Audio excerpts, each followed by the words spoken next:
Salahuddin selaku Deputi di Kemenko Perekonomian, dan beliau juga sebagai Ketua Pelaksana untuk Kartu Prakerja.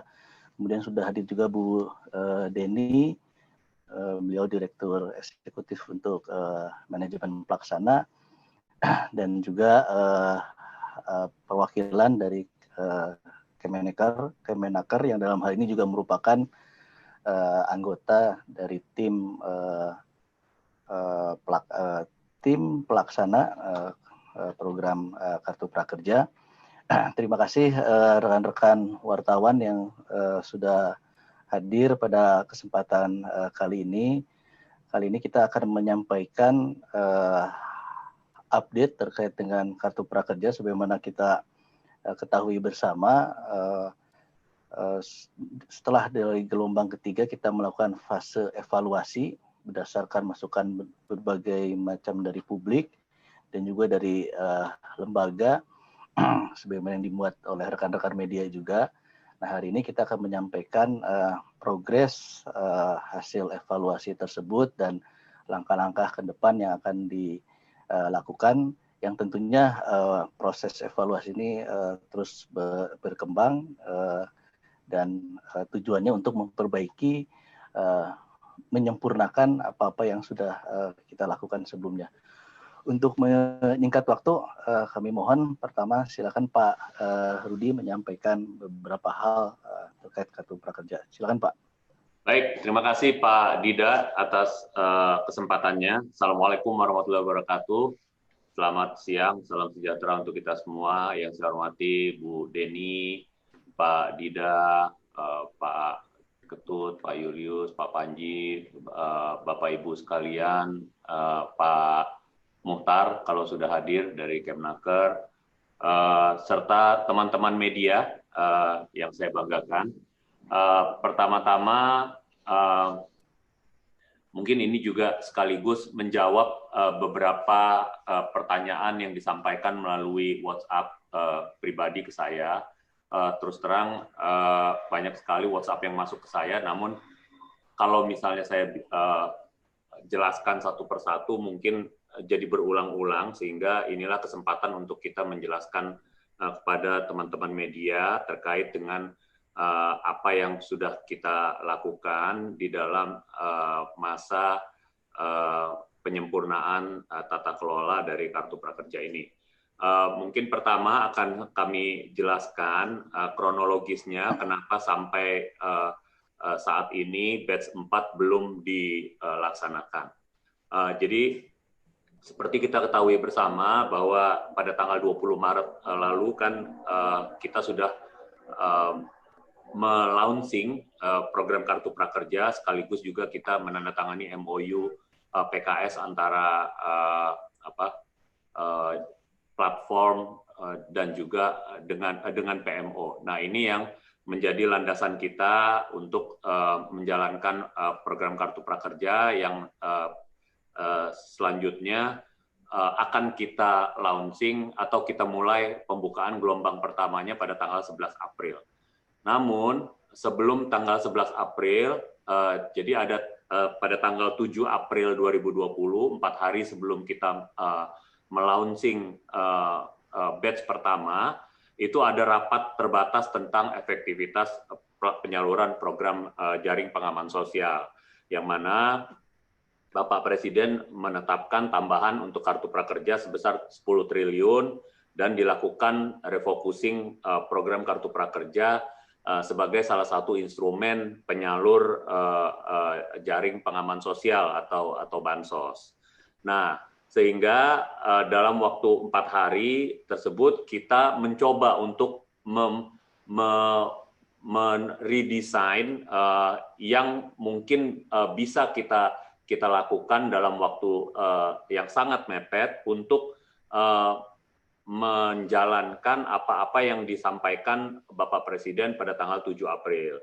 Lalu tanggal 11 April kita melakukan pembukaan batch pertama yang dalam implementasinya ternyata terdapat polemik di masyarakat mengenai program Kartu Prakerja ini. Antara lain terkait dengan kepesertaan, karena masih banyak yang masuk yang ternyata bukan korban PHK atau orang-orang yang dirumahkan, yang mana itu menjadi target utama yang diminta dalam penyaluran bantuan sosial. Lalu terkait juga dengan kemitraan dengan platform digital yang kita ketahui banyak sekali polemik di masyarakat yang menyatakan bahwa platform digital ini tidak transparan dalam melakukan atau kita melakukan kemitraan dengan platform digital. Lalu jenis dan lembaga pelatihan yang dianggap banyak sekali yang mempunyai kemiripan dengan apa yang gratis di dalam internet atau di YouTube. Lalu terkait dengan pelaksanaan pelatihan yang secara online. Inilah yang menjadi polemik yang beredar di masyarakat. Lalu tanggal 30 April, Bapak Menko menyampaikan surat kepada Ketua KPK untuk melakukan audiensi untuk memberikan penjelasan dan meminta masukan KPK dalam rangka pelaksanaan program Kartu Prakerja ini. Jadi Pak Menko menyampaikan surat kepada Ketua KPK pada tanggal 30 April. Lalu pada tanggal 6 Mei kita diterima, Pak Menko diterima oleh Ketua KPK dan kita melakukan audiensi memberikan penjelasan tentang Kartu Prakerja dan meminta masukan. Selain itu bukan hanya terkait dengan masukan masukan KPK, tanggal 28 Mei Bapak Menko juga meminta masukan dari lembaga-lembaga lainnya yang terkait yang dilakukan dalam rapat koordinasi tentang pengawasan atas pelaksanaan program prioritas pemerintah yang waktu itu dihadiri juga oleh Bapak Mensesnek, Bapak Jaksa Agung, Bapak Ketua KPK, Bapak Kepala BPKP, Kepala LKPP, dan Kapolri yang waktu itu diwakilkan oleh Kapaharkam.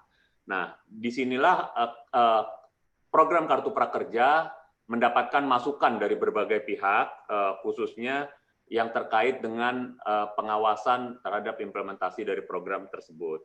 Nah, dalam rakor tersebut dihasilkan beberapa kesimpulan, yang salah satunya adalah disepakati untuk memperbaiki tata kelola program dan membentuk tim teknis untuk memperbaiki tata kelola tersebut.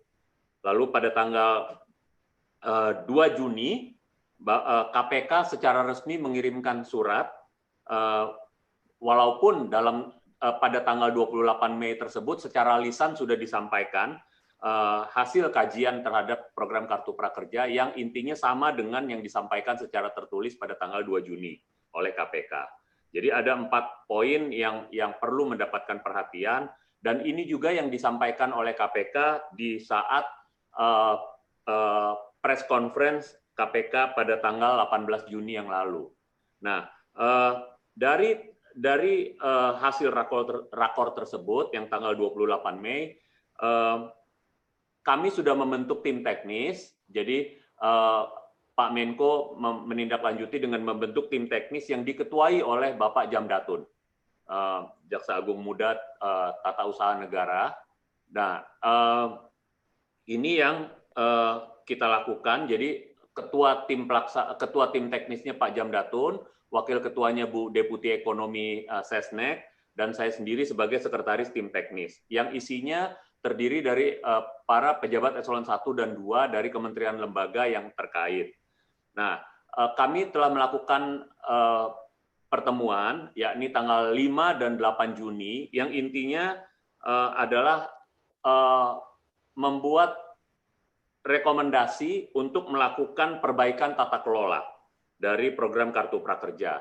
Nah, beberapa rekomendasi tersebut kita tuangkan melalui perbaikan Perpres 36 tahun 2020 yang ini juga diamanatkan oleh pimpinan untuk mengubah aturan-aturan yang dianggap masih belum merepresentasikan keadaan saat ini yang terkait dengan COVID. Nah, ini yang kami lakukan. Jadi 2 kali pertemuan dan ditindaklanjuti pada tanggal 8 Juni tersebut, Bapak Presiden juga membuat rapat intern, memanggil para menteri kabinet saat ini untuk membahas kartu prakerja di Istana Bogor. Yang intinya Bapak Presiden menyampaikan bahwa agar dilakukan perbaikan tata kelola sehingga pandemi COVID-19 ini bisa dijadikan dasar untuk acuan menjalankan program Kartu Prakerja dan juga aturan-aturan lainnya yang dianggap untuk melengkapi perbaikan tata kelola tersebut. Nah, setelah itu kami secara paralel melakukan perbaikan-perbaikan, baik itu Perpres yang saat ini dalam proses paraf dari para menteri, dan juga nantinya akan ditindaklanjuti dengan perbaikan-perbaikan di Permenko dan aturan-aturan turunan lainnya, seperti Juknis dan lain sebagainya. Nah, tanggal 14 Juni yang lalu, Perpres tersebut, seperti yang tadi saya sampaikan, sudah dilakukan rapat harmonisasi oleh Kemenkumham, yang intinya ditindaklanjuti dengan permohonan paraf dari para menteri yang saat ini sedang dalam proses. Jadi inilah yang kami lakukan di tim teknis dalam rangka perbaikan tata kelola. Nah, apa yang menjadi rekomendasi KPK, mungkin teman-teman di media juga sudah banyak mengetahui bahwa ada 4 poin yang menjadi perhatian dalam bisnis proses implementasi Kartu Prakerja sesuai dengan apa yang disampaikan KPK. Yang pertama adalah proses pendaftaran peserta, yang mana dianggap bahwa proses face recognition untuk validasi peserta membutuhkan anggaran yang besar dan belum optimalnya PMO melakukan penggunaan data whitelist yang sejumlah 1,7 juta yang disampaikan oleh Kemnaker dan juga BPJS Ketenagakerjaan terhadap orang-orang yang terdampak dari COVID. Nah, KPK merekomendasikan untuk penggunaan NIK sebagai identifikasi sudah cukup sehingga tidak perlu menggunakan fitur-fitur lain dalam melakukan penerimaan peserta. Dan juga diminta untuk memasukkan 1,7 juta orang yang terdampak itu ke dalam program Kartu Prakerja seluruhnya dalam batch keempat dan selanjutnya, sampai dengan orang-orang itu masuk semua ke dalam program Kartu Prakerja. Nah, yang kedua, platform digital sebagai mitra pelaksanaan program Kartu Prakerja. Jadi di sini KPK menyoroti adanya kekosongan hukum dalam pemilihan dan penetapan mitra yang menggunakan dan menunjuk platform digital yang seharusnya dilakukan PMO, bukan komite, serta adanya konflik kepentingan antara platform digital dan lembaga pelatihan. Ini yang disoroti oleh KPK, dan mereka merekomendasikan agar diminta legal opinion ke Jamdatun terkait dengan penetapan digital platform ini. Lalu yang ketiga, konten pelatihan, yang seperti yang tadi saya sampaikan, bahwa tidak semua pelatihan yang ditawarkan layak dianggap oleh KPK, sehingga diminta untuk melibatkan tenaga ahli atau ahli untuk mengkurasi program-programnya. Nah, lalu yang keempat adalah pelaksanaan program Kartu Prakerja. Jadi terdapat celah pelaksanaan program Kartu Prakerja yang berpotensi fiktif, tidak efektif dan merugikan keuangan negara. Sehingga mereka merekomendasikan pelaksanaan pelatihan secara daring harus memiliki mekanisme kontrol agar tidak fiktif dan melibatkan BNSP dalam penyusunan standar materi dan lain sebagainya. Inilah yang direkomendasikan oleh pihak KPK, dan ini juga yang sudah ditindaklanjuti oleh tim teknis untuk melakukan perubahan dari tata kelola program Kartu Prakerja tersebut. Selanjutnya, kami akan menyampaikan tentang apa-apa saja poin-poin yang akan kita ubah di dalam Perpres 36 terkait dengan tata kelola. Jadi di dalam perubahan Perpres ini nantinya kami juga memasukkan terkait dengan kepesertaan, bahwa saat ini kepesertaan itu baru umum saja yang kita syaratkan, bahwa belum mencakup kepada para wirausahawan, yang ini juga harus kita masukkan. Jadi selama ini hanya kita menyampaikan di dalam Perpres tersebut adalah para pekerja, gitu. Jadi intinya sasaran penerima ini kita luaskan lagi kepada para wirausahawan. Nah, dan juga ini juga nantinya akan terkait dengan pelatihan-pelatihan yang akan kita dorong di dalam program Kartu Prakerja. Di dalam program Kartu Prakerja ke depan, program-program untuk pelatihan kewirausahaan akan kita tuliskan secara tersirat di dalam Perpres Kartu Prakerja yang ke depan. Nah, selanjutnya proses pelaksanaan pendaftaran ini juga nantinya bisa dibantu oleh melalui kementerian atau lembaga untuk melakukan pelaksanaan pendaftaran secara luring. Jadi bukan hanya daring, namun juga pendaftaran secara luring bisa dilakukan melalui kementerian lembaga untuk keadaan tertentu, agar masyarakat misalnya yang tinggal di daerah keterbatasan dengan infrastruktur telekomunikasi bisa juga mendapatkan kesempatan yang sama untuk mengakses program Kartu Prakerja. Lalu yang selanjutnya adalah terkait dengan pelaksanaan program Kartu Prakerja selama masa COVID. Ini juga kita masukkan di dalam Perpres yang baru untuk memberikan dasar hukum bagi pelaksanaan program Kartu Prakerja yang salah satu instrumennya untuk memberikan jaring pengaman sosial pada masa pandemi COVID ini. Nah, ini yang kita masukkan juga di dalam perubahan Perpres. Selanjutnya adalah kita menegaskan di dalam Perpres yang baru bahwa pemberian dan pelaksanaan manfaat dan pemilihan platform digital serta lembaga pelatihan tidak termasuk pengadaan barang dan jasa pemerintah. Jadi ini kita tegaskan di dalam Perpres yang baru sehingga ini tidak menjadi polemik lagi di masyarakat. Lalu yang selanjutnya adalah kita juga memasukkan tuntutan pidana bagi peserta yang melakukan pemalsuan identitas dan data diri sebagai landasan hukum untuk pengenaan pidana bagi penerima Kartu Prakerja yang terbukti melakukan pemalsuan identitas sehingga menyebabkan penyaluran bantuan tidak tepat sasaran dan menimbulkan kerugian negara. Jadi ini kita akan tegaskan di dalam Perpres supaya masyarakat juga tidak main-main terhadap program Kartu Prakerja ini. Nah, selanjutnya hal-hal yang lebih detail kita masukkan ke dalam perubahan Permenko nomor 3. Jadi ada beberapa hal yang perlu didetilkan secara teknis di dalam Permenko. Namun penyusunan Permenko ini masih berlangsung karena kita juga harus melihat nantinya finalisasi dari perubahan Perpres 36 tahun 2020 sehingga ini nanti Permenko-nya bisa menyesuaikan.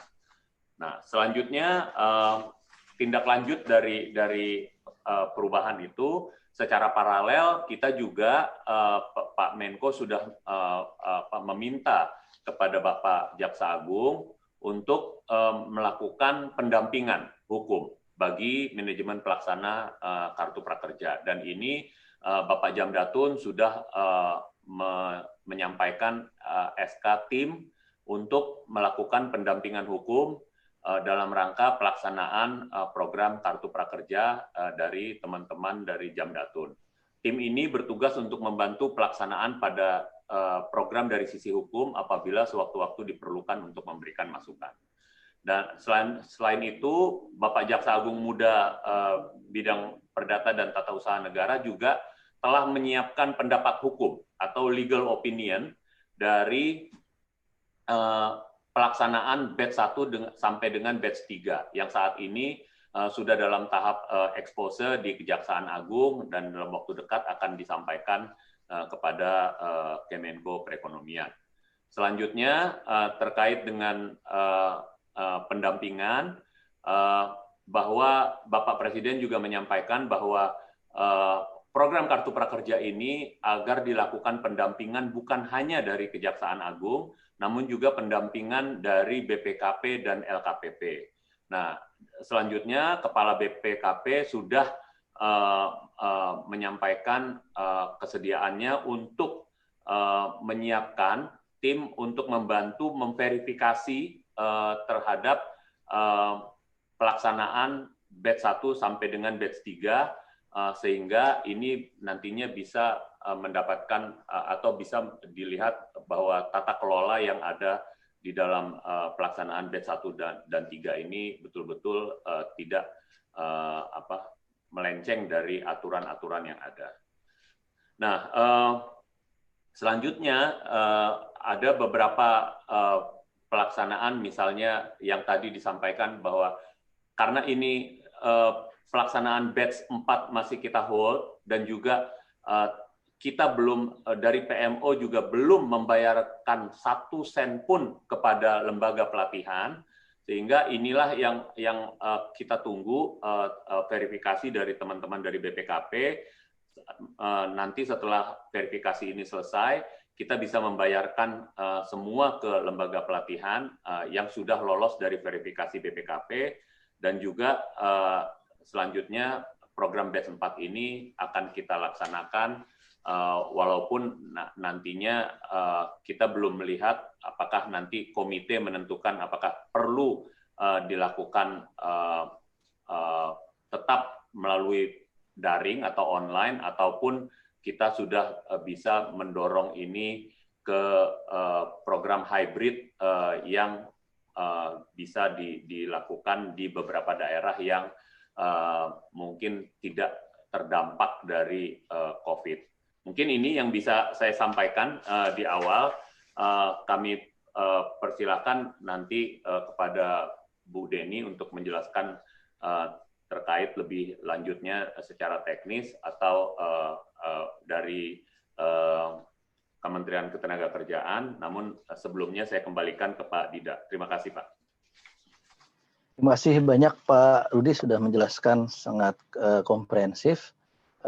Seiring kita menunggu perwakilan dari Kemenaker untuk hal-hal yang bisa lebih detail bisa disampaikan oleh Bu Deni dari PMO. Silakan Bu Deni. Baik Pak, terima kasih atas kesempatan yang diberikan. Jadi kami hanya ingin menyampaikan bahwa kami menerima masukan dari semua pihak, termasuk tentu saja lembaga sepenting KPK, dan juga kemudian kami juga menerima sebelumnya juga banyak masukan dari masyarakat, termasuk juga dari para penerima manfaat dari program Kartu Prakerja ini, Pak. Kemudian saya sebenarnya ingin menampilkan ini mungkin hanya satu aja contoh untuk gambaran rekan-rekan media apa yang katakanlah berbeda antara apa yang ada di YouTube dengan kemudian apa yang katakanlah ada di ekosistem Kartu Prakerja. Ini Mas Panji bisa minta tolong untuk uploadkan tidak? Silakan Pak Panji.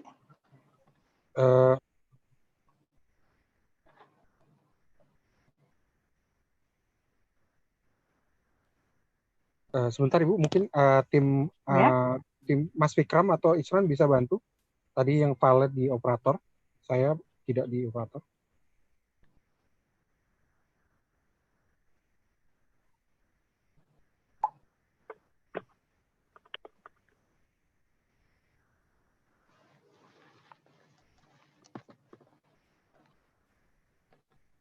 Bisa Mas Fikram atau Halim bisa tolong bantu untuk menampilkan.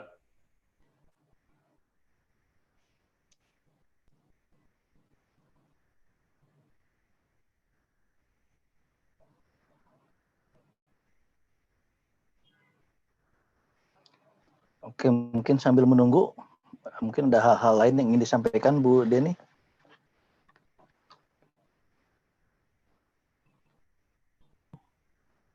Baik Pak, jadi yang pertama Bapak, ini sebenarnya memang kami mencatat banyak sekali masukan, tetapi memang dari berbagai macam masukan ini yang berkaitan dengan kemitraan, yaitu tentang platform digital dan materi pelatihan, saya pikir ini perlu untuk mendapatkan contoh konkret gitu ya dari rekan-rekan media supaya kemudian bisa melihat perbedaan antara apa yang ada di YouTube dengan apa yang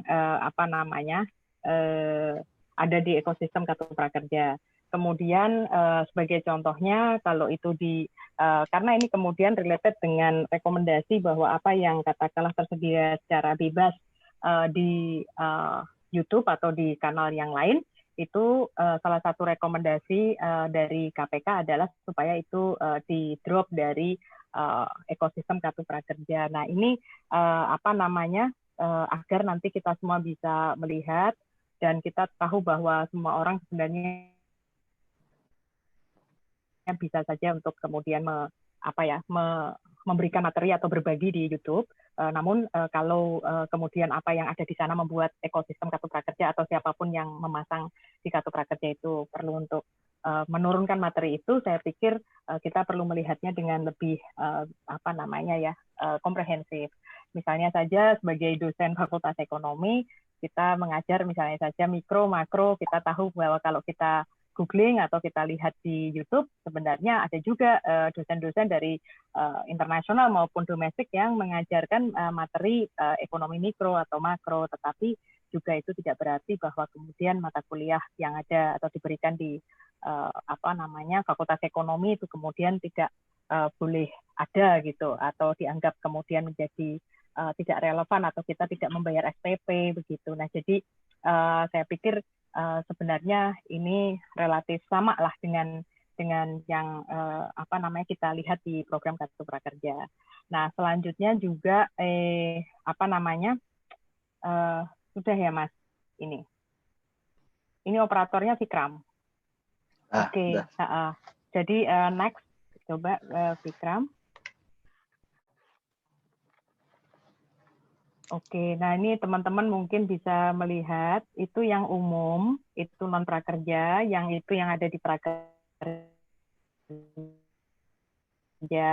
dan kemudian yang ada di YouTube. Teman-teman, ini bisa kemudian teman-teman perhatikan besar-besar, gitu ya, diperbesar. Misalnya di tengah itu, ini digital platformnya mau belajar apa. Kemudian itu modelnya adalah webinar.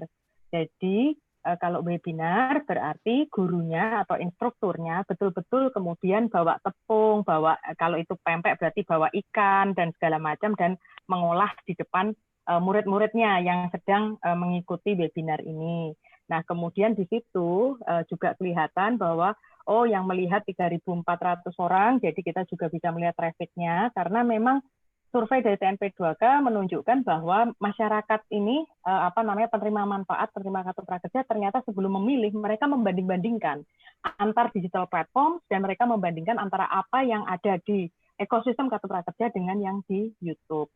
Jadi penerima manfaat ini sebenarnya relatif kritis ketika mereka dan rasional ketika mereka memilih pelatihan. Nah, jadi ini contohnya belajar bagaimana memulai 3 usaha jajanan khas Indonesia, yaitu martabak manis, pempek ekonomis, dan donat dengan modal kecil bersama Chef Novi Olivia. Nah, ini masuk kategori cooking and baking. Di sini kemudian levelnya pemula, bahasa pengantarnya, kemudian ada tentangnya, artinya ada deskripsinya. Kemudian siapa yang harus mendaftar, kemudian poin materi belajar, dapat apa saja, sertifikat, bonus ini, bonus itu disebutkan. Kemudian juga disebutkan juga di situ silabusnya. Nah, kemudian kita geser ke kanan. Di sini penyelenggaranya adalah Baking World. Yang setahu saya ini Baking World itu juga instrukturnya juga sudah pengalamannya panjang di dalam bidang ini. Kemudian di situ ada rating. Jadi teman-teman, kalaupun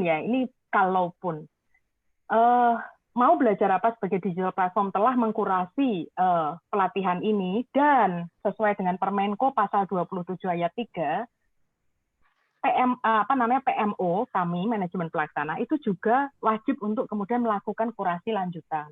Nah, jadi bukan kemudian serta-merta itu ada digital platform yang menentukan pelatihan ini. Karena apa? Setiap pelatihan, ada 3.000 pelatihan sekarang di ekosistem Kartu Prakerja, PMO itu harus meng-assign kode unik dari masing-masing pelatihan supaya ketika dibeli harga sekian, kapan, oleh siapa, itu kemudian kita bisa dapatkan datanya. Karena kami harus mempertanggungjawabkan uangnya program uang APBN ini yang kemudian sudah disalurkan kepada anak-anak. Nah, di sini kalau misalnya pelatihannya itu ternyata mengecewakan, pengguna atau si penerima manfaat itu yang sudah merasakan, sekali lagi sudah merasakan program ini, kemudian bisa kasih rating misalnya bintang 1 atau bintang 2.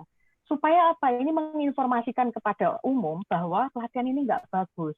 Sehingga pelatihan-pelatihan yang tidak bagus itu semestinya di dalam ekosistem Kartu Prakerja, dia hanya bisa bertahan sementara. Dia tidak bisa sustain karena apa? Dia dihukum oleh para penerima manfaat. Nah, kemudian ulasannya ini, jadi rating dan ulasan itu wajib. Kemudian di sini sudah diberi tanda Kartu Prakerja, pengajarnya adalah Chef Willy, kemudian tanggal dimulainya. Nah, teman-teman sekalian, ketika kita mengatakan pelatihannya itu secara online, tidak berarti semuanya video. Tapi juga ada yang pakai webinar. Artinya tadi, si chefnya ini juga di depan kamera itu praktek. Nah, tapi kelemahan dari webinar ini, teman-teman, adalah lihat kapasitasnya, 500. Padahal yang kita layani adalah sekarang batch 3, 680.000. Nah, jadi, dan kemudian ada kekakuan dalam hal jadwal. Jadwalnya webinar ini tertentu. Jadi kalau tidak bisa hadir di jam tersebut, dia harus melihat jam yang lain. Ini berbeda dengan satu model lagi dalam delivery pelatihan online, yaitu yang disebut sebagai LMS. Nah, kalau LMS itu video, tapi itu pun masih ada ujiannya, tesnya, dan lain sebagainya. Nah, LMS ini misalnya saja, mungkin beberapa dari teman-teman sudah pernah ya membeli beberapa pelatihan, bukan di Kartu Prakerja, tapi di luar. Saya pun juga masih belajar, ambil beberapa pelatihan yang saya pikir saya nggak perlu sebutkan brandnya. Nah, itu dikasihnya hanya video. Nah, kalau video, maka itu pace-nya, kecepatannya, penyelesaiannya itu terserah kepada saya. Tapi tentu saja teman-teman, adalah sebuah kerugian bagi yang bersangkutan kalau dia kemudian tidak mengikuti pelatihan itu dengan sebaik-baiknya, sehingga pengetahuan itu tidak dia dapatkan. Nah, jadi ini webinarnya pakai Zoom, harganya adalah 500.000, batas akhir pendaftarannya kapan, dan seterusnya. Tapi kita geser ke kanan, teman-teman, yang di YouTube. Sama-sama saya ketik ini, yaitu belajar pempek. Jadi saya ketik di YouTube, belajar membuat pempek. Di sini video ini adalah video dengan viewers kedua terbanyak dan dianggap katakanlah cukup relevan lah untuk dibandingkan dengan pempek yang di Kartu Prakerja. Nah, di sini kita lihat bahwa durasinya 18 menit 45 detik, dan kemudian di sini pempek ikan Palembang resep asli wong Palembang, pempek ikan tenggiri asli Palembang. Yang ada adalah hanya jempol ke atas dan jempol ke bawah, dan kemudian share dan lain sebagainya. Tidak ada sertifikat, bintang berapa, tidak ada orang mau kasih boleh, orang tidak mau kasih jempol juga boleh. Tapi kalau Kartu Prakerja itu wajib harus memberikan ulasan dan rating. Karena apa? Kita ingin evaluatornya, jurinya adalah peserta sendiri yang sudah merasakan itu, dan mereka bisa inklusif, turut berpartisipasi untuk memberikan komentar terhadap pelatihan ini, sehingga teman-temannya yang lain yang gelombang-gelombang selanjutnya itu kemudian, katakanlah kalau pelatihannya itu jelek, itu tidak kemudian bertahan lama, dia dihukum oleh para pengguna. Tapi kalau pelatihannya itu bagus, bintang 5 tadi, dia akan semakin kemudian mendapatkan katakanlah pemilih yang lebih banyak. Jadi itu teman-teman, kenapa kemudian kita menggunakan e-marketplace. Nah, kemudian ini view-nya 1,2 jam segini, sudah itu saja. Jadi 18 menit, sedangkan yang kanan tadi dengan Chef Willy, kita lihat bahwa di sini tanggal dimulainya jam 2 sampai dengan jam 5 PM, artinya 3 jam. Karena membuat itu kan butuh waktu, baking dan segala macam itu butuh waktu.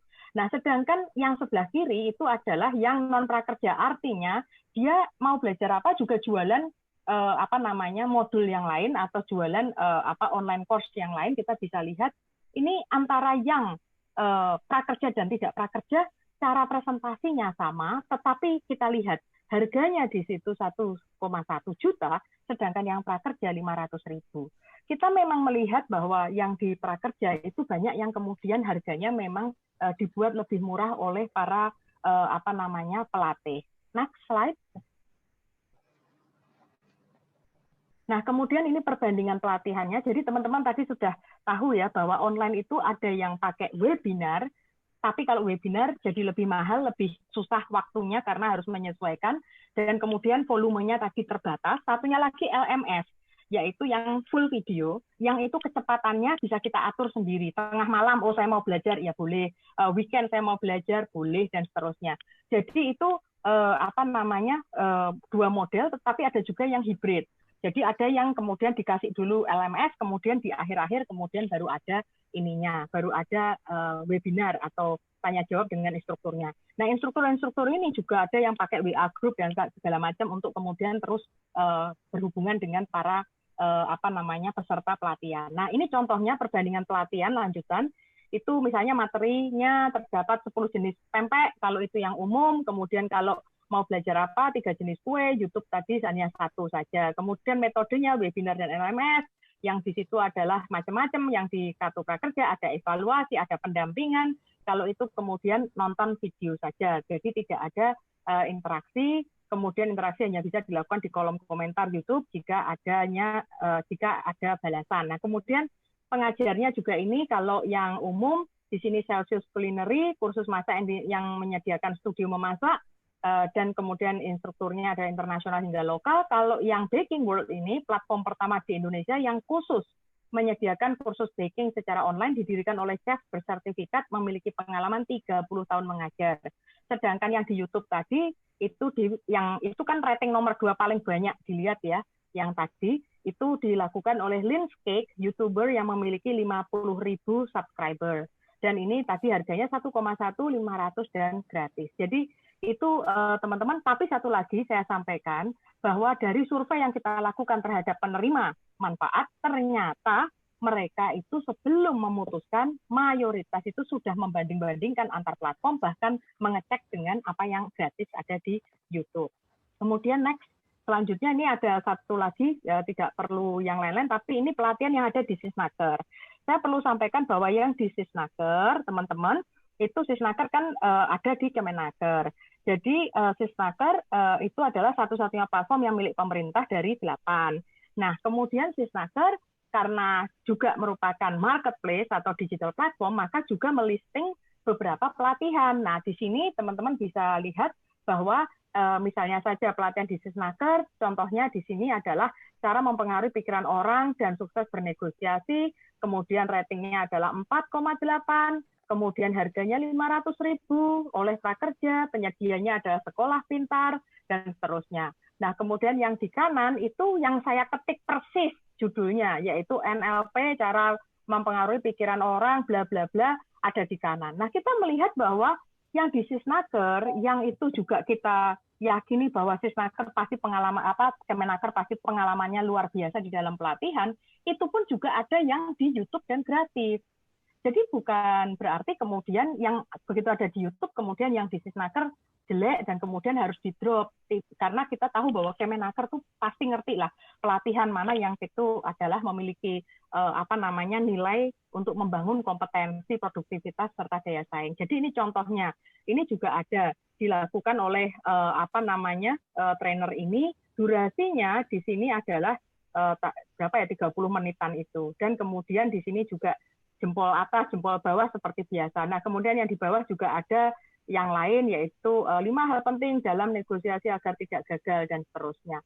Nah, kemudian ini teman-teman yang next, bawahnya satu lagi, dan nanti saya juga ingin, jadi ini juga cara berikan di YouTube, ini juga di Sisnaker juga ada, yang di kanan ketika saya googling dengan kata-kata yang sama, itu juga kemudian ada.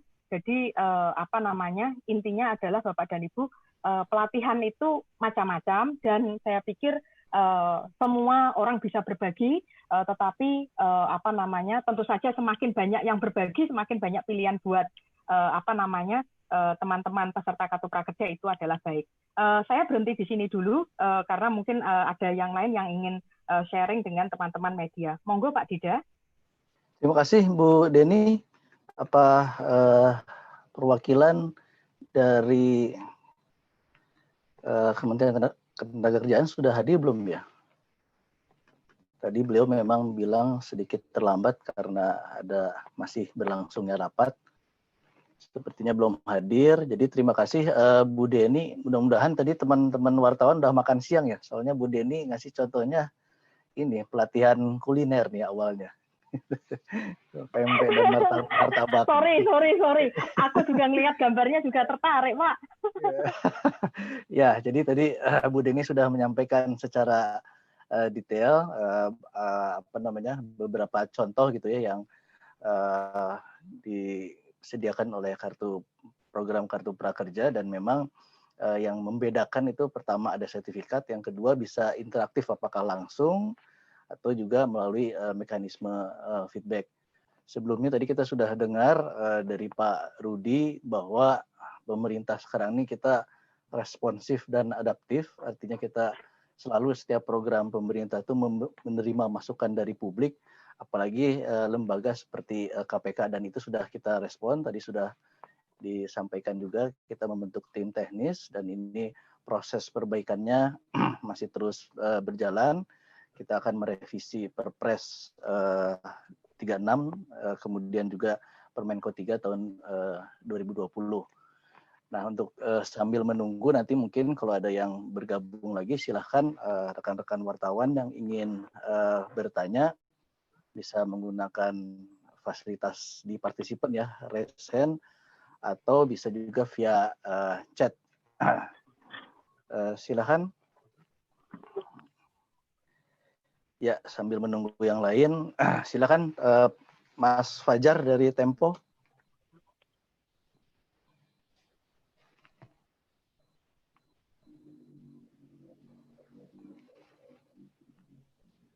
Ya, Mas Fajar, silakan. Ya. Kedengaran, Pak ya? Ya, kedengaran. Selamat sore, Bapak Ibu. Saya Fajar dari Tempo. Pertama mau nanya ke Pak Rudi dulu, Pak. Tadi kan Perpres lagi diharmonisasi, Pak ya. Nah itu, tapi juga ada peninjauan ulang dari BPKP terhadap batch 1 sampai 3. Nah, saya mau tanya alurnya seperti apa sih, Pak? Apakah ketika Perpres 36 ini kelar, terus batch 4 langsung dibuka gitu, dan uang untuk lembaga pelatihan itu langsung dikasih, atau masih nunggu BPKP dulu, atau gimana sih Pak alurnya gitu yang disiapkan? Itu yang pertama untuk Pak Rudi. Terus yang kedua untuk Bu Deni, ini kan udah 3 gelombang Bu ya, dan Iya. kan tiap misalkan reviewnya jelek itu pasti langsung di drop begitu ya. Nah saya mau tanya kira-kira itu kan ada sampai sekarang kan udah ada 3.000 jenis pelatihan ya. Kira-kira ada angkanya nggak? Berapa jenis pelatihan yang mungkin udah di drop karena reviewnya jelek, dan kira-kira jenisnya apa aja gitu. Itu aja sih, terima kasih. Ya, karena belum ada yang bertanya, silakan bisa langsung dijawab Pak Rudi. Saya jawab ya. Jadi terima kasih Mas Fajar dari Tempo terkait dengan Perpres. Jadi saat ini proses harmonisasi itu sudah kita lakukan. Jadi proses harmonisasi itu sudah kita lakukan di tanggal 14 Juni yang lalu, yang dipimpin karena proses harmonisasi ini selalu yang melakukan adalah Kemenkumham. Jadi saat ini proses Perpres ini sudah disampaikan ke Setnek, dan Setnek sudah meminta paraf dari kementerian atau pimpinan kementerian atau lembaga, yang selanjutnya apabila telah diparaf lalu nantinya akan ditandatangani oleh Bapak Presiden menjadi Perpres yang baru. Secara paralel kita juga sedang melakukan verifikasi yang dilakukan oleh teman-teman di BPKP. Verifikasi apa saja yang diverifikasi adalah terkait dengan pelaksanaan batch 1 sampai dengan batch 3. Nanti diverifikasi apakah sesuai dengan aturan-aturan atau kriteria-kriteria yang ada di dalam pelaksanaan Perpres 36 dan Permenko 3 saat ini. Nah, apabila itu tidak sesuai, itu nanti akan kita tinjau kembali apakah nanti mereka perlu kita bayarkan atau tidak. Nah, ini proses verifikasi ini kita lakukan secara paralel sehingga kita berharap apabila nanti Perpres yang baru ini turun, kita mungkin tinggal menunggu sedikit lagi untuk bisa sambil merapikan untuk pelaksanaan batch 4, kita nantinya bisa tidak terlalu lama bisa menjalankan lagi batch 4. Namun sebelum itu kita juga sudah bisa membayar nih nanti apabila pelaksanaan verifikasi ini selesai, kita paling tidak sudah bisa membayar kepada lembaga-lembaga pelatihan yang saat ini memang kita belum bayarkan sama sekali karena kita takut nantinya ada kerugian negara yang ditimbulkan apabila kita membayar tanpa proses verifikasi. Nah, nanti ke depannya proses verifikasi ini nantinya akan sejalan dengan pendampingan yang dilakukan oleh BPKP ke depan. Sehingga ini nanti secara paralel proses verifikasi ini tidak dilakukan lagi karena nantinya dengan sendirinya BPKP akan melakukan pendampingan terhadap program pelaksanaan program Kartu Prakerja. Demikian, Pak. Ya, terima kasih Pak Rudi. Silakan Bu Deni tadi yang ditanyakan juga.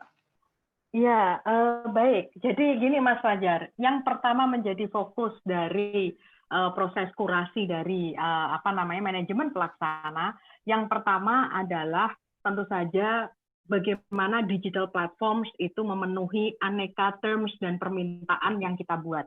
Misalnya saja kwitansinya per orang harus saja memuat informasi ini. Kemudian untuk mitra pembayaran, harus bisa eKYC. Kalau nggak bisa, kemudian kita hentikan beberapa saat.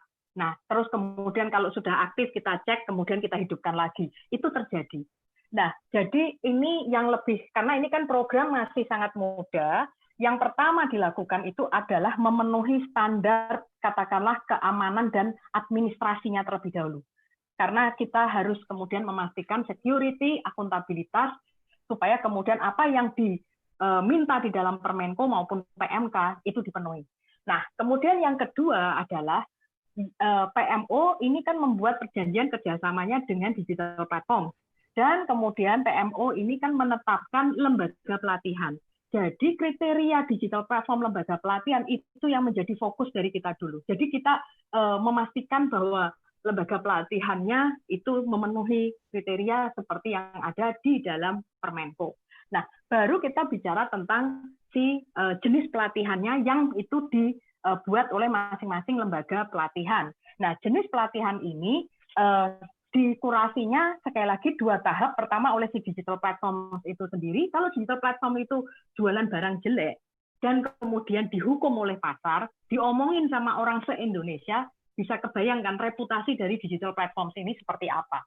Digital platform kan kita tahu lah itu perusahaan-perusahaan yang seperti itulah.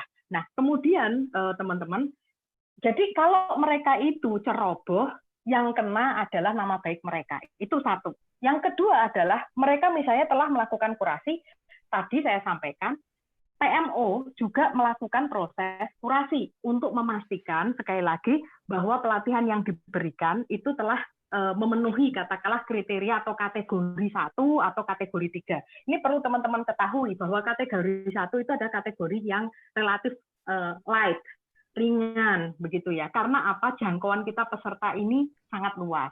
Sabang sampai dengan Merauke. Saya berkali-kali mengatakan bahwa saya tidak tahu persis minat, bakat, kemampuan, opportunity, ekonomi yang dihadapi oleh 680.000 peserta Kartu Prakerja. Saya tidak tahu potensi ekonomi yang ada di Kepulauan Tangkajene atau di Kabupaten Tapin. Atau ini perlu teman-teman, saya perlu sampaikan pada teman-teman, 3 gelombang ini hanya 1 kabupaten yang tidak ada pendaftarnya, yaitu Kabupaten Deiyai.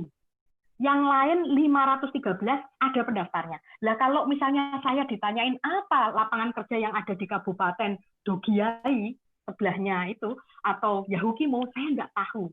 Karena saya nggak tahu, maka approach yang dilakukan oleh manajemen pelaksana ada menyediakan pelatihan kategori 1 yang ringan, macam-macam, sampai dengan kategori 3 itu yang agak kelas berat, 30 jam pelatihannya. Kemudian serius-serius seperti Python, kemudian misalnya saja seperti program Scrum, Agile, dan segala macam itu. Nah, again, pendekatannya ada seperti itu. Nah, kemudian sekarang ini kan orang sudah mulai membeli pelatihan, kemudian setelah memberikan rating dan ulasan. Itulah step selanjutnya yang kita nanti dalam evaluasi setelah 3 bulan pelaksanaan dari pembelian itu, kita kemudian rekoleksi dan kemudian lihat apakah rating-rating yang buruk itu di mana, dan apakah itu konsisten terjadi di satu digital platform tertentu, yang artinya proses koreksi dia berarti tidak bagus. Nah, ini perlu saya sampaikan, dari 3.000 jenis pelatihan yang ada, yang laku itu baru sekitar 1.200 pelatihan. Artinya apa, teman-teman? Teman-teman mau jualan latihan pempek, latihan ini, latihan itu dengan harga selangit atau murah meriah, belum tentu laku. Karena ini sama seperti kita kalau di GoFood, sama seperti di Tokopedia, kita semua boleh jualan atau buka lapak, tapi belum tentu laku. Karena apa? Yang memutuskan itu adalah penerima manfaat. Nah, ketika itu belum tentu laku, apakah itu yang belum laku sudah pasti jelek? Belum tentu juga. Jadi terkait dengan yang belum laku ini, kita pun juga akan cek ini kenapa gitu ya. Kemudian yang kedua adalah dari yang sudah laku tadi, bintang 1 sampai dengan bintang 5. Itu kita lihat apakah ada yang secara persisten itu bintang 1. Maaf ya teman-teman, kalau itu bintang 1-nya itu masih sedikit, ini kan sebenarnya juga sekali lagi, orang bisa menilai buruk itu bisa macam-macam. Apakah itu kecewa karena ekspektasi, ataukah itu personal, ataukah memang barangnya, pelatihannya jelek.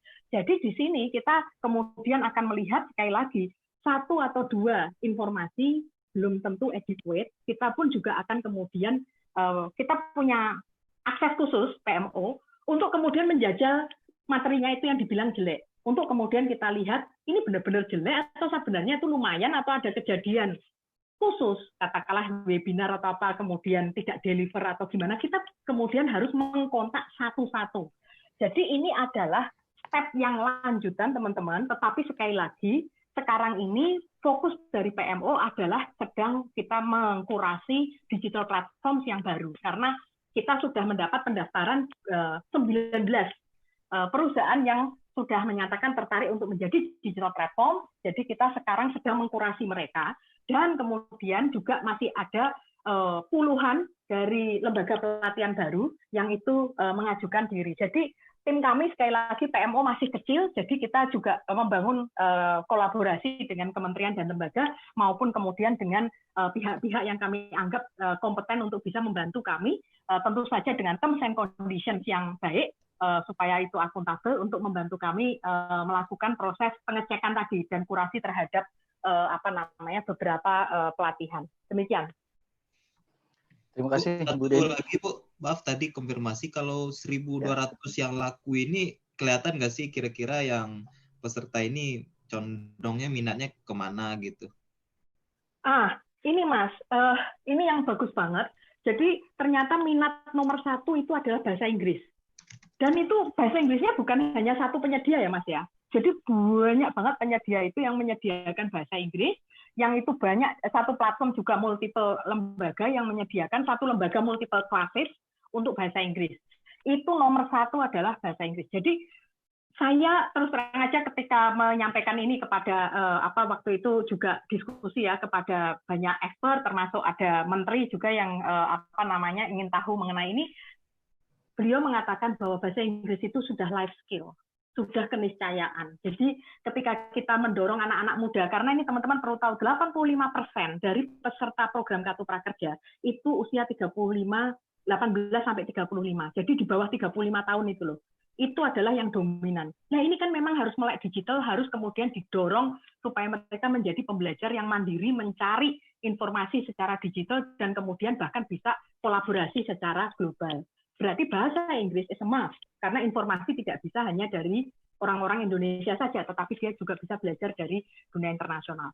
On top dari itu, Mas, yang bagus lagi tentang apa namanya pelatihan yang diambil oleh teman-teman adalah minat yang besar terhadap pelatihan-pelatihan yang berbasis kewirausahaan. Karena dalam masa pandemi ini kan lowongan pekerjaan sulit. Mau kerja ke kantor bergerak juga tidak bisa, pabrik juga belum tentu buka, hotel-hotel belum tentu buka. Maka mereka kemudian berinisiatif untuk bukan applying for job, tapi creating their own job. Misalnya saja tadi kuliner, karena at the end orang tetap makan. Nah, ketika orang tetap makan tapi tidak bisa kemudian ke restoran, maka yang terjadi adalah mereka order secara online. Nah, berarti dia tidak hanya kemudian belajar cara masaknya atau membuat, tetapi bagaimana branding, marketing, menghitung kemudian cost benefit-nya atau PNL-nya, profit and loss. Kemudian mereka juga belajar digital marketing, bagaimana memasarkan ini di katakanlah platform-platform secara online supaya pekerjaan makanan mereka kemudian bisa di itu. Dan termasuk yang youtuber itu, saya sudah tua, Mas, jadi saya tuh nggak terlalu ngerti dengan dunia anak muda, jadi saya manut aja. Tapi ini teman-teman mohon bisa follow di Instagram kami di prakerja.go.id. Di situ ada testimoni dari banyak sekali penerima manfaat. Kemudian teman-teman juga bisa melihat bahwa lebih dari 90% peserta mengatakan bahwa program Kartu Prakerja, pelatihan-pelatihannya itu efektif dalam meningkatkan kompetensi mereka baik sebagai pekerja, pencari kerja maupun sebagai wirausaha. Jadi itu 95% atau berapalah itu. Terus kemudian mereka juga mengatakan bahwa gabungan antara itu yang semi bansos itu gabungan antara pelatihan dan insentif untuk membantu biaya hidup itu lebih dari 95% juga mengatakan itu sudah benar. Nah, jadi memang di masa pandemi ini sangat serius. On top dari itu saya ingin sampaikan kepada teman-teman pada saat kita mengadakan acara webinar bersama dengan Kata Data, Kompas dan juga peneliti dari TNP2K yang membuat survei ini, 80,8% dari penerima Kartu Prakerja itu adalah mereka tidak bekerja. Jadi kalau kita bicara tentang ketepatan sasaran, 80,8 loh, itu adalah tidak bekerja. Itu bisa nganggur, itu bisa korban PHK, itu bisa saja dirumahkan. Nah, jadi ini 80,8 kalau nggak salah 7,1% itu adalah wirausahawan. Nah, jadi dan kalau teman-teman baca di Perpres sebenarnya program Kartu Prakerja ini bukan seperti ala bansos murni di mana targetnya itu kaku yaitu mereka yang ada di DTKS, tapi ini lebih WNI 18 tahun, kemudian tidak sedang pendidikan formal, kemudian itu bisa pekerja, bisa pencari kerja, bisa korban PHK. Nah, kalau korban PHK, pekerja maupun pencari kerja ini kan literally sebenarnya Perpres mengatakan semua orang itu sebenarnya boleh menjadi peserta Kartu Prakerja. Namun saya tahu dalam masa pandemi COVID ini ada prioritas yang perlu untuk diutamakan. Karena itu kita juga kemudian melihat, oh ini berarti yang korban-korban dirumahkan akibat COVID ini. Nah, tapi survei sudah menunjukkan 80,8% peserta dari program Kartu Prakerja itu adalah mereka yang tidak bekerja karena ya pengangguran maupun yang dirumahkan. Demikian. Ya, terima kasih Bu Deni. Mudah-mudahan bisa menjawab semua Mas Fajar. Ada 3 pertanyaan lagi. Pertama, Mas Irham dari BBC, kemudian Mbak Hana ya dari IDN Times, dan juga Mbak Konita dari Gatra. Silakan Mas Irham, nanti Mbak Hana bila bisa langsung atau ingin saya bacakan juga boleh. Silakan. Halo, apa kabar? Baik. Ya, ini saya mau tanya, ini maksudnya ringkih sebenarnya, itu berapa data update peserta Kartu Prakerja yang ikut platform digital saat ini. Nah, ini kan ada beberapa kemarin pengakuan bahwa mereka yang sebenarnya udah kerja, tapi dia bisa mendaftar gitu, ini gimana ke depan proses verifikasi ke mereka gitu. Nah, yang ini soal anggaran yang sudah dikeluarkan negara untuk gelombang 1 sampai 3 itu kemarin berapa? Dan kalaupun misalnya belum dikeluarkan, itu berapa tagihan piutang dari platform digital yang sudah disodorkan ke pemerintah? Gitu. Kemudian terkait dengan temuan KPK, ini kan ada kutipan terdapat konflik kepentingan pada 5 platform digital dengan lembaga penyedia pelatihan. 250 pelatihan dari 1.800 pelatihan yang tersedia gitu. Nah, apakah ini bagian dari persoalan tata kelola juga? Karena di sini disebut sangat eksplisit gitu, konflik kepentingan yang hitungannya ada orang-orang yang diuntungkan di belakangnya gitu. Apakah ini memang masalah tata kelola juga? Terus tadi Pak Rudi juga sempat menyampaikan bahwa akan ada aturan terhadap peserta yang memalsukan data, itu ada ancaman pidana. Kira-kira nanti rumusannya seperti apa, Pak? Apakah nanti ancamannya berapa tahun atau dendanya berapa? Dan kapan Perpres ini mau dikeluarkan yang revisi? Dan terakhir itu yang dimaksud dengan pendampingan hukum untuk manajemen pelaksana itu seperti apa ya? Itu aja sih, Pak Dida. Ya, terima kasih Mas Irham. Jadi kita sekalian dengan yang lain dulu ya, Pak Rudi dan Bu Deni. Ini yang kedua, nggak tahu kenapa Mbak Hana minta saya bacakan. Jadi pertanyaannya minta elaborasi ke Pak Rudi untuk pengaturan tuntutan pidana itu nanti berapa lama? Apakah mungkin juga diatur sanksi denda? Kemudian pertanyaan dari yang kedua, masih ada peserta yang di batch 1-3 belum dibayarkan. Kapan dapat kepastian untuk mereka mendapatkan insentifnya? Kemudian pertanyaan ketiga masih dari Mbak Hana juga, Pak Erlangga dan Pak Wamenkeu, Pak Suhasil pernah bicara soal pengurangan bantuan biaya pelatihan dari 1 juta menjadi 500.000 dan jumlah penerimanya ditingkatkan.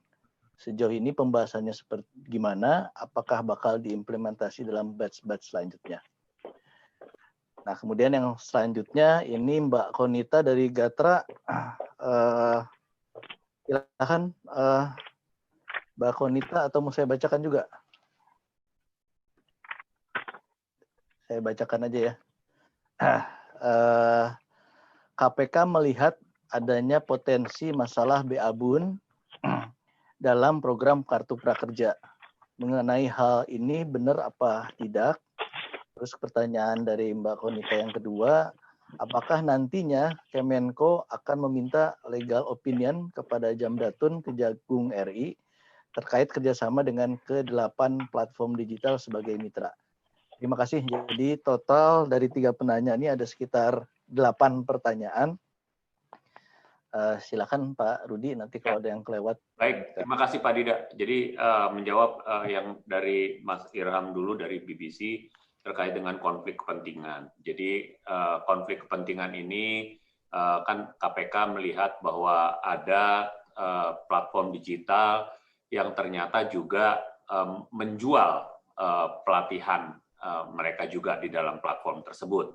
Nah, mungkin nanti dilengkapi oleh Bu Deni bagaimana, tapi analoginya adalah begini. Jadi modelnya seperti kalau kita ke Carrefour, itu kan ada, atau ke Alfamart, itu ada produk-produk white label yang dijual mereka juga. Nah, ini apakah nanti itu menjadi konflik kepentingan atau tidak? Nah, ini yang menjadi perhatian KPK. Namun kita melihat bahwa sejauh ini yang sudah kita pantau itu tidak lebih dari 20% yang dijual mereka sendiri. Namun bukan hanya itu, sebenarnya konflik kepentingan itu boleh dibilang tidak ada. Karena misalnya contoh di platform A, mereka juga walaupun dia digital platform, dia juga menjual pelatihan yang ada di platform A, tetapi dia juga memasang pelatihan di platform B atau platform C, sehingga ini sebenarnya tidak menjadi masalah, dan ini mereka saling memasang dari masing-masing digital platform. Nah, sehingga pada waktu itu kami juga sudah meminta semacam pendapat dari KPPU, dan KPPU melihat bahwa ini tidak ada konflik kepentingan. Nah, terkait dengan sanksi pidana, mungkin nanti Pak Ketut bisa menjelaskan terkait dengan sanksi pidana ini, sekaligus nanti menjawab pertanyaan teman-teman tadi dari IDN dan juga mungkin dari Gatra. Terkait dengan pendampingan hukum, yang dimaksud dengan pendampingan hukum di sini adalah sewaktu-waktu PMO meminta klarifikasi atau pendapat terkait dengan apa yang harus ditempuh apabila ini nantinya melanggar atau tidak terkait dengan hukum, ini bisa dilakukan asistensi atau meminta pendapat dari Jamdatun. Nah, ini yang dilakukan nanti oleh teman-teman PMO bekerja sama dengan teman-teman dari Jamdatun. Nah, ini timnya juga sudah dibentuk oleh Pak Jamdatun sehingga saat ini sudah bisa mulai bekerja untuk memberikan advis kepada PMO Kartu Prakerja. Nah, terkait dengan tadi pertanyaan Mbak Hana, pidana itu nanti akan dijelaskan Pak Ketut. Lalu untuk terkait dengan masalah peserta batch 1 dan batch 3 yang belum dibayarkan, nah seperti yang tadi saya sampaikan, memang saat ini dari 573.080 orang yang telah mengikuti pelatihan, ada 477.971 peserta yang telah menuntaskan paling tidak 1 pelatihan dan telah menerima sertifikat. Namun peserta yang telah menerima insentif baru sebanyak 361.209 orang, sehingga masih ada beberapa orang yang belum dibayarkan insentifnya. Nah, ini akan kita segera keluarkan, mungkin bisa di dalam minggu ini, masih menunggu keputusan komite untuk membayarkan insentif tersebut. Nah, sehingga tidak perlu menunggu proses verifikasi, misalnya terkait dengan pembayaran pelatihan yang dilakukan oleh BPKP. Nah, ini yang tadi pagi kita rapatkan dan kita mohon nanti dari komite untuk memberikan persetujuan untuk pembayaran insentif kepada orang-orang yang sudah menyelesaikan pelatihannya di batch 1 sampai dengan 3. Terkait dengan pembicaraan untuk pengurangan bantuan biaya pelatihan, memang ini waktu itu sempat kita menurunkan karena banyak permintaan dari masyarakat terkait dengan lebih perlunya lagi untuk menambahkan biaya insentif tunai dibanding dengan biaya pelatihan. Nah, sehingga waktu itu kita sudah melihat dengan rata-rata sekitar 470 sekian ribu harga pelatihan, itu bisa kita kurangi harga biaya pelatihan tersebut sehingga insentif tunainya bisa mendapatkan lebih besar lagi. Nah, ini masih menunggu keputusan komite karena nantinya apakah ini bisa dilakukan mulai di batch 4 atau kita tetap dengan pola yang lama dengan pelatihan 1 juta, ini nanti masih menunggu persetujuan di rapat Komite Cipta Kerja. Terkait dengan apalagi tadi legal opinion Jamdatun, tadi sudah saya sampaikan bahwa legal opinion itu kita minta untuk pelaksanaan batch 1 sampai dengan batch 3. Nah, inilah apa yang kita mintakan ke Jamdatun, tentunya termasuk juga terkait dengan bagaimana kerjasama ini dengan 8 platform. Namun, seperti yang tadi saya sudah sampaikan, dalam beberapa kesempatan, memang sudah disampaikan bahwa terkait dengan kerjasama dengan 8 platform itu, sampai saat ini tidak dilihat adanya pelanggaran aturan yang kita sampaikan.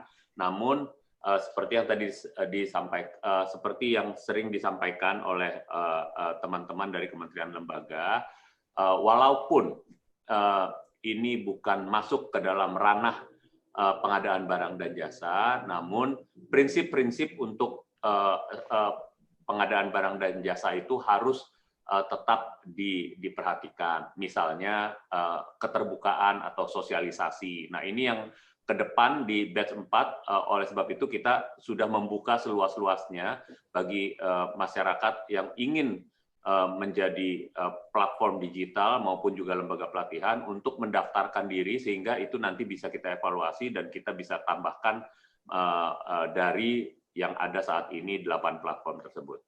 Mungkin itu dari saya, kami persilakan Pak Ketut sebelum nanti ke Bu Deni. Ya, silakan Pak Ketut. Terima kasih Pak Deputi, Pak Rudi, Pak Dida. Terkait dengan masalah tuntutan pidana, pada intinya adalah PMO di sini manajemen pelaksana nanti akan melaporkan kepada kepolisian jika terdapat suatu pelanggaran hukum yang ditemukan oleh pendaftar atau penerima kartu prakerja. Di sini kan macam-macam, ada deliknya, itu bisa saja pertama pelaku misalnya melakukan penipuan. Jadi menipu bahwa dia seharusnya misalnya dia tidak berhak, dia bilang dia berhak. Atau bisa juga ada delik yang bisa dikaitkan, misalnya dia mencuri data KTP orang. Nah, ini juga bisa deliknya pencurian di KUHP atau bahkan bisa masuk ke ranah Undang-Undang ITE.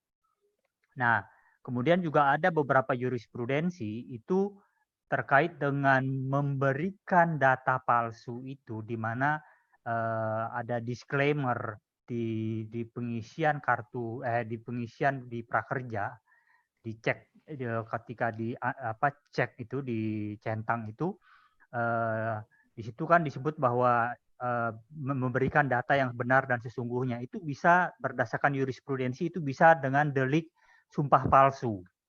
Jadi bukan hanya ada alamat palsu saja, nih Bapak Ibu, kawan-kawan wartawan, ini ada sumpah palsu juga nanti. Jadi demikian Bapak, kawan-kawan Terima kasih. Jadi intinya adalah PMO hanya mendata atau melihat apabila ada yang kita curigai melakukan pelanggaran atau tidak sesuai dengan ketentuan.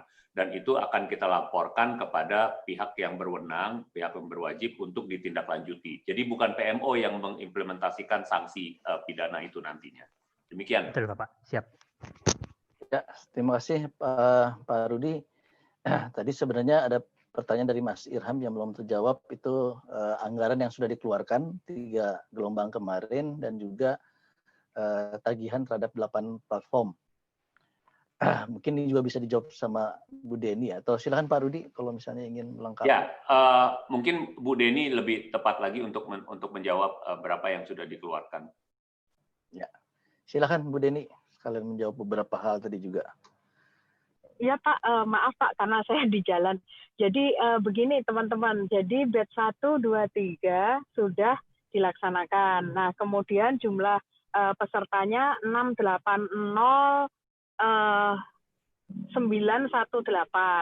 Nah jadi berapa sih sebenarnya uang yang sudah keluar dari negara dan itu kemudian sudah masuk kepada virtual account dari masing-masing peserta yang 680 ini, 680.000 ini, maka yang sudah keluar adalah 680.918 dikalikan 3.550.000. Nah, ini semua peserta bisa melihat angka ini di dashboard masing-masing, di mana di situ ada 1 juta pelatihan, kemudian 2,4 juta itu adalah insentif, dan kemudian yang 150.000 adalah insentif pasca pengisian survei. Nah, dari tadi yang 1 juta yang per peserta untuk pelatihan itu, tadi sudah disampaikan statistiknya oleh Pak Rudi bahwa sekitar 477 ribuan itu telah menyelesaikan pelatihannya. Nah, tapi ini tidak serta-merta kemudian langsung dibayarkan 600.000 karena sekali lagi kita harus ngecek KYC-nya. Nah, terkait dengan KYC ini, teman-teman, ini kan kami menggunakan full adalah secara digital pendaftarannya. Tidak ada pertemuan face-to-face antara peserta dengan Pak Lurah, Pak RT, pendamping, atau itu tidak ada. Nah, ketika itu pendaftarannya betul-betul secara daring, maka verifikasi yang dilakukan harus berlapis.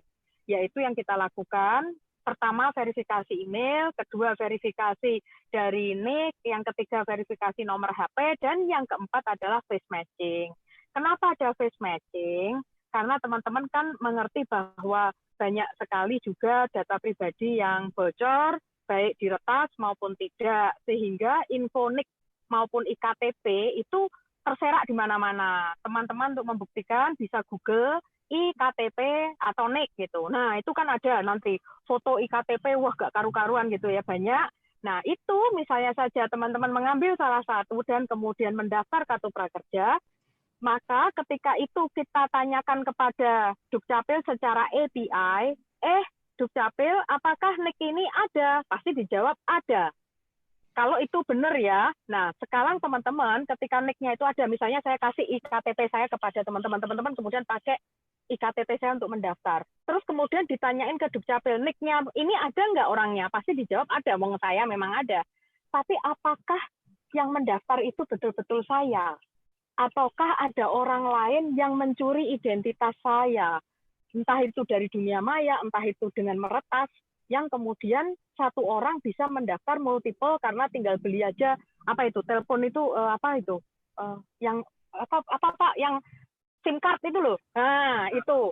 Nah, jadi SIM card 50 ribuan. Wah, tak beli semua 10 NIK kemudian itu saya masukkan. Itu rentan. Jadi fraud yang semacam ini rentan dan kami sebenarnya mengetahuinya ketika justru di media sosial ada yang mengatakan, "Hore, saya punya 5 NIK dan semuanya dapat." Nah, itu ketika semuanya dapat ini, wah ini berarti kita harus melakukan satu layer lagi dan sekarang itu juga sudah kita implementasikan. Ini sebenarnya sebuah best practice yang ada di dunia fintech. Jadi saya minta teman-teman media mungkin bisa tanya dengan teman-teman fintech, apakah kemudian prosedur itu quite common atau tidak ketika kita ingin melakukan verifikasi identitas atau ID seseorang. Nah, jadi teman-teman, ini memang biayanya cukup mahal gitu ya. Kalau kita bicara 5,6 juta orang dikalikan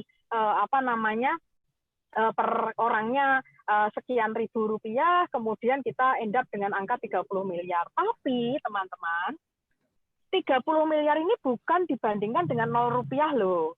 Tapi 30 miliar ini dibandingkan dengan kerugian negara apabila kita tidak melakukan face matching dan menerima informasi NIK begitu saja yang itu kemudian dicolong sama orang lain. Yang paling rugi dalam hal ini adalah orang yang dicolong identitasnya. Yang kedua adalah, teman-teman, ini kan kita bicara 5,6 juta penerima kartu prakerja yang sampai dengan akhir tahun nanti ya, kan targetnya segitu. Nah, ketika itu katakanlah fraud-nya itu 10% saja, jadi 10% dari 5,6 juta dan dia berhasil katakanlah mendapatkan duit dari kartu prakerja, yaitu 1 juta pelatihan dan nanti sisanya adalah insentif, berarti kita kehilangan 10% dikalikan 5,6 juta, dikalikan 1 juta rupiah. Dan itu ekivalen 560 miliar. Ini yang kita hindarkan duit negara untuk digarong sama mereka yang memanfaatkan NIK dari orang lain. Nah, yang kasihan kan orang yang kemudian bilang, loh saya belum daftar, kenapa dibilang NIK-nya sudah kepake seperti itu. Nah, jadi kita tidak bisa melindungi anggota masyarakat yang dicuri identitasnya dan dipakai secara tidak bertanggung jawab oleh orang lain. Masalahnya adalah kita tuh nggak tahu orang lainnya itu mana, karena ya begitu itu gon-gon hilang aja. Nah, yang kedua teman-teman, yang ini yang bagaimana dengan biaya insentif pajak pelatihannya yang 600.000 kalikan 4, karena kita berkolaborasi dengan 4 perusahaan keuangan sekarang ini nantinya akan bertambah, ini mereka sudah mengimplementasikan prosedur KYC ini. Nah, sehingga kemudian mereka bisa mencegah ketika orang itu fraud. Tapi yang prosedurnya negara tadi yang 1 juta itu yang kemudian istilahnya tidak bisa terselamatkan gitu kalau kita tidak melakukan face matching sejak dari awal. Nah, jadi prosedur ini saya nggak pintar menjelaskan ya teman-teman, tapi teman-teman tanya deh sama BI, OJK, kemudian tanya sama orang-orang fintech, kemudian financial inclusion, tim-tim kayak begitu. Mungkin Bank Dunia juga ada, karena itu kemudian ada juga yang intinya yang kayak itulah komunitas itulah, saya nggak terlalu ngerti, tapi ini quite logis bahwa kalau kemudian hanya dimasukkan NIK saja ya maka ditanyain apakah orang ini ada, jawabannya ada, tapi apakah orang ini adalah orangnya yang sebenarnya itu belum tentu. Nah,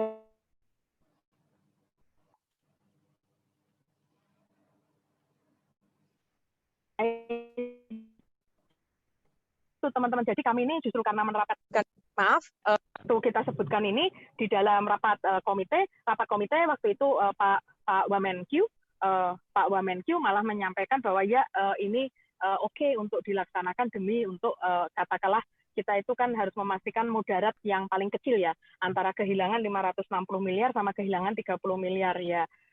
Ini baru kehilangan duitnya, belum kehilangan dari kesempatan orang yang semestinya bisa dapat pelatihan tetapi kemudian dicolong sama orang yang tidak bertanggung jawab. Nah, yang terkait dengan itu orang yang sedang bekerja kok bisa dapat kartu prakerja sekarang, ini teman-teman perlu saya sampaikan bahwa begini, jadi kalau kita baca Perpres tadi bahwa syarat dari menjadi peserta kartu prakerja itu WNI usia 18 tahun, tidak sedang sekolah atau kuliah.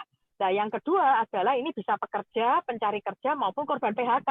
Nah, pekerjanya kan ada di situ. Nah, jadi orang itu kemudian mendaftar karena ini sebenarnya terbuka buat siapapun. Namun ini kan agak nggak pantas gitu loh. Kalau orang-orang yang tidak terdampak COVID, dia tetap aja dapat gaji bulanan, dan kita sudah mengajak supaya mendahulukan mereka yang terdampak, tapi daftar gitu. Misalnya saja ya yang sekarang mau diatur itu misalnya saja adalah PNS. Misalnya mestinya PNS jangan dong, ngalah dulu lah untuk mereka yang itu terdampak COVID gitu. Nah, jadi itu teman-teman.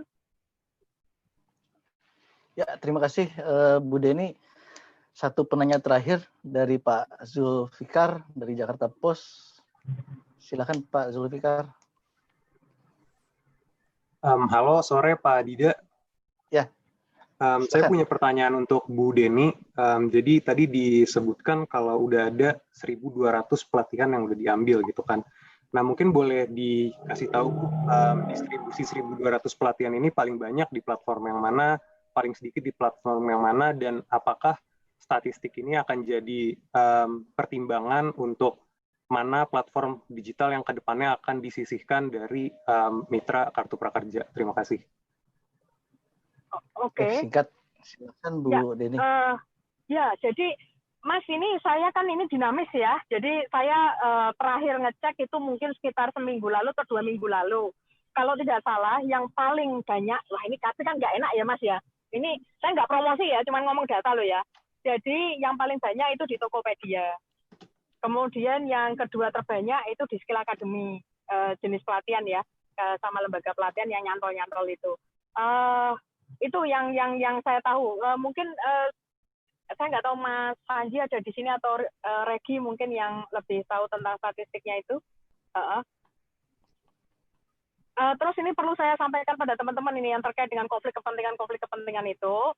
Jadi teman-teman, dari 8 digital platform itu yang memiliki jenis pelatihan yang disediakan oleh yang terafiliasi dengan dirinya atau vertical integration atau apapun ya judulnya ya, karena kami konsultasi dengan KPPU juga terkait ini, itu 5 digital platform dari 8. Karena tadi terus terang aja teman-teman, kami ini diskusinya sama KPPU waktu itu, kita pikir ini vertical integration gini boleh nggak, kalau private label kayak begini boleh nggak, kemudian yang nggak boleh seperti apa lah. Ketika kemudian kami sampaikan analoginya, kalau kayak Hero jualan, maaf ya ini sorry nyebut brand, gula Hero itu, terus habis itu ada Indomaret, itu kan ada tisunya Indomaret, atau tehnya Indomaret, atau Hypermart juga gitu, ada private labelnya. Tapi kan label-label ini bersanding dengan label-label yang lain. Nah, kemudian yang itu kan faktanya boleh, katanya iya boleh memang. Tapi yang tidak boleh itu ada perjanjian eksklusif, yaitu bahwa si penyedia pelatihan itu hanya boleh jualan di toko itu yang nggak boleh, dia memiliki kebebasan untuk jual dimanapun. Nah, jadi yang terkait dengan pelatihan yang ada misalnya di Skill Academy juga dijual di Tokopedia, pelatihannya Pijar Mahir ada yang dijual di tempat lain juga, pelatihannya Tokopedia dijual di mana. Nah, jadi itu sudah terjadi silang saling seperti itu. Nah, tadi juga sudah disampaikan oleh Pak Rudi bahwa yang di Skill Academy itu jenis pelatihan yang berafiliasi dengan dia itu 21%. Kalau yang di tempatnya yang kedua itu Pintaria kalau nggak salah itu adalah 17% kalau tidak salah. Nah, kemudian jadi ada 5 digital platform yang itu ada yang 8%, ada yang 2%, jadi beda-beda teman-teman. Nah,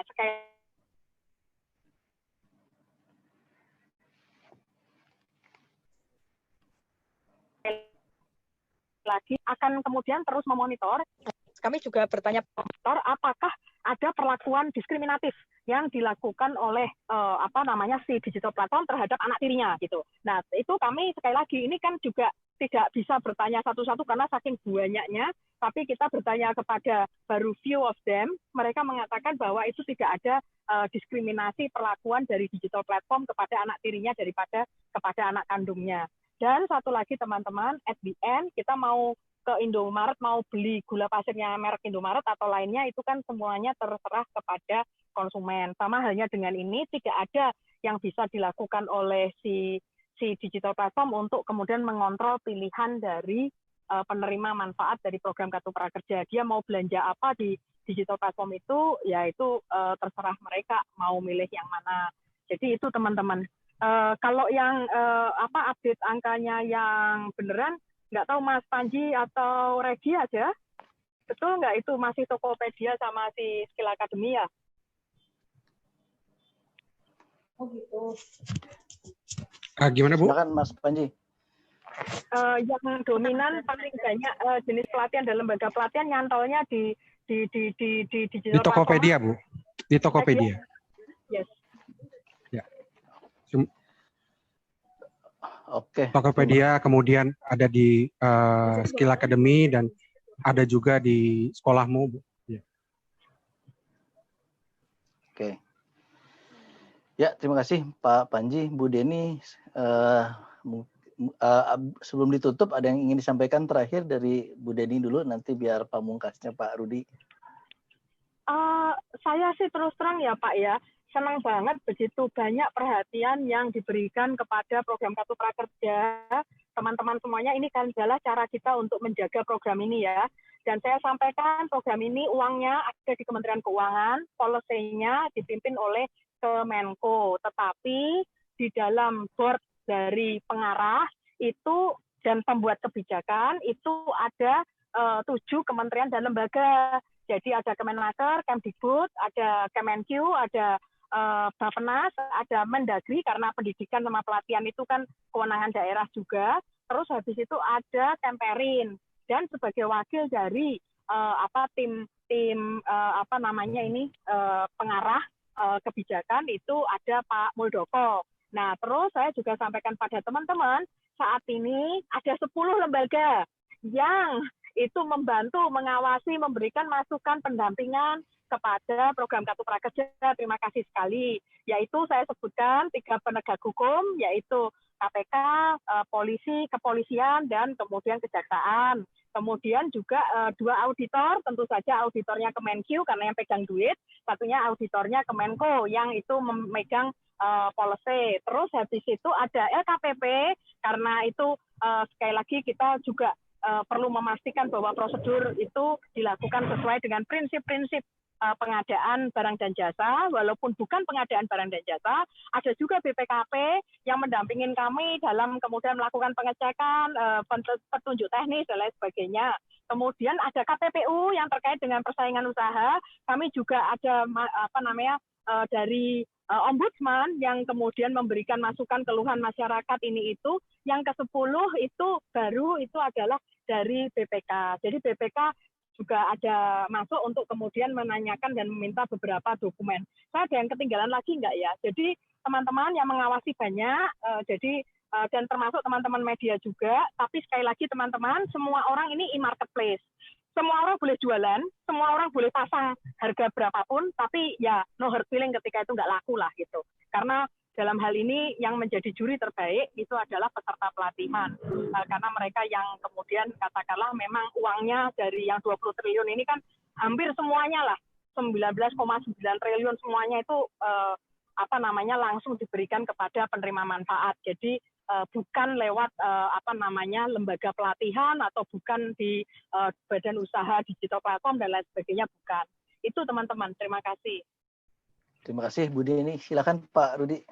Ya, Pak Dida. Jadi sama seperti yang Bu Deni, mungkin hanya menambahkan saja. Jadi kami mendengar masukan dari seluruh pihak, ya, baik itu masyarakat maupun kementerian lembaga, dan ini juga sejalan dengan apa yang disampaikan oleh Bapak Presiden untuk tetap mendengarkan masukan dari berbagai pihak dan juga menjaga governance dari program Kartu Prakerja ini. Oleh sebab itu, kami juga secara sungguh-sungguh memperbaiki tata kelola dari program Kartu Prakerja ini sehingga ke depannya program ini yang tadi disampaikan Bu Deni memang masih sangat muda gitu ya, bisa nantinya berjalan secara baik dan lancar dan juga akuntabel sehingga nantinya betul-betul ini memberikan manfaat yang seluas-luasnya bukan hanya kepada masyarakat yang ingin nantinya masuk ke dalam dunia kerja, namun juga masyarakat yang ingin berwirausaha dengan menggunakan fasilitas program Kartu Prakerja.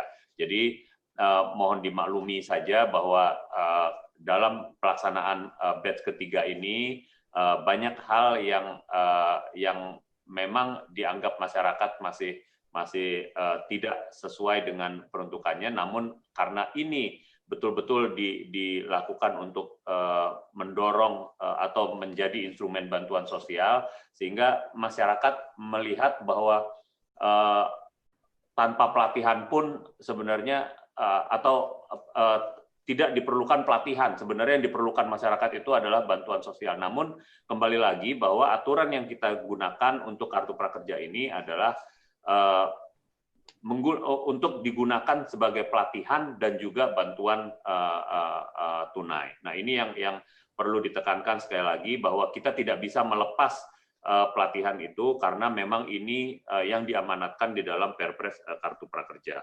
Mungkin itu Pak Dida dari saya, dan kami mohon bantuan dari teman-teman media juga untuk menyuarakan hal-hal yang positif serta memberikan masukan kepada kami anytime untuk perbaikan Kartu Prakerja. Terima kasih.